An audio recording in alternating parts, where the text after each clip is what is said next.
इस बीच रायपुर से बड़ी खबर, उपचुनाव की तैयारी में बीजेपी अभी से जुट चुकी है। मंत्री श्याम बिहारी जायसवाल और भाजपा के उपाध्यक्ष शिवरतन शर्मा को बड़ी जिम्मेदारी मिली है।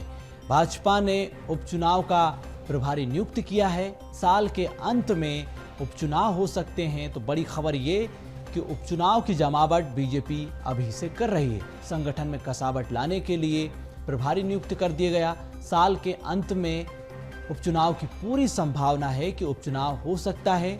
यही वजह है कि अभी से उपचुनाव की जमावट में बीजेपी ने संगठन में कसावट पर काम शुरू कर दिया।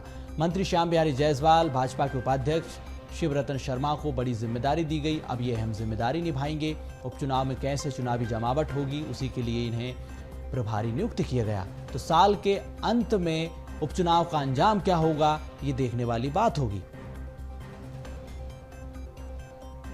संवाददाता मोनिका दुबे लगातार हमारे साथ बनी हुई हैं।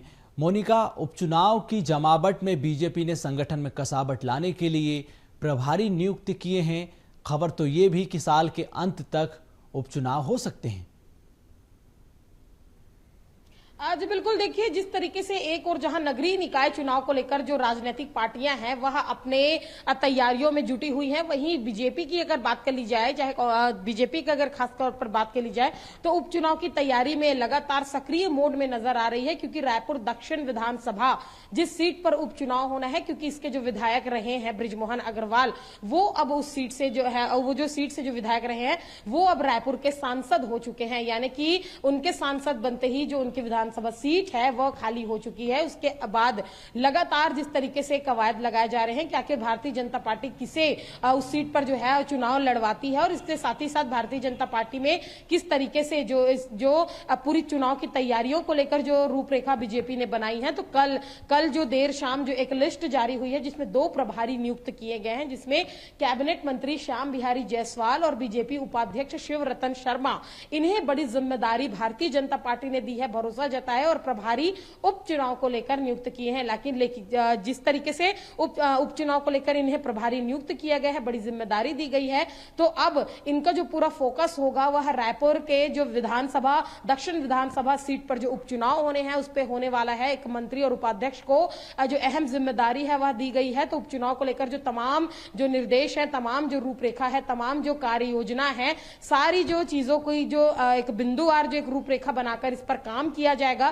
कार्यकर्ताओं को निर्देश दिए जाएंगे। चुनाव संबंधी जितनी जो गतिविधियां होंगी उसके जो प्रभारी हैं वह नियुक्त किए गए हैं। तो उपचुनाव की तैयारी को लेकर सभी राजनीतिक दल जहां एक और तैयारियों में जुटे हुए हैं, अपने अपने पार्टी को लेकर जहां तैयारी कर रहे हैं, क्योंकि साल के अंत तक कवायद लगाए जा रहे हैं कि ये जो उपचुनाव है वह हो सकता है नगरीय निकाय चुनाव भी इसी साल के अंत तक होने हैं।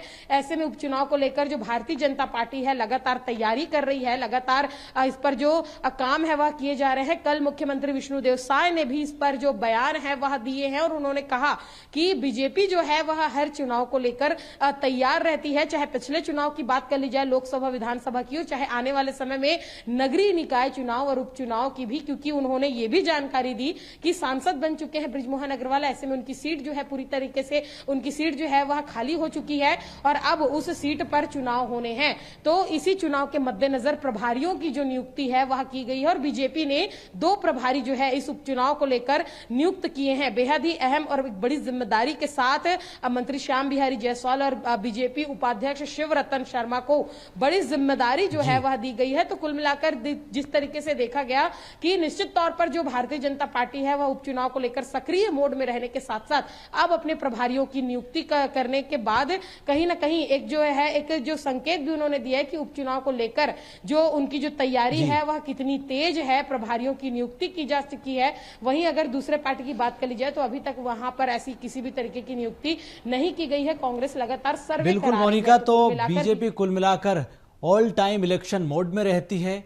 इलेक्शन के बैटल ग्राउंड को मजबूत करने के लिए ये 2 नियुक्तियां काफी महत्वपूर्ण मानी जा रही है। बहुत धन्यवाद आपका तमाम जानकारी के लिए।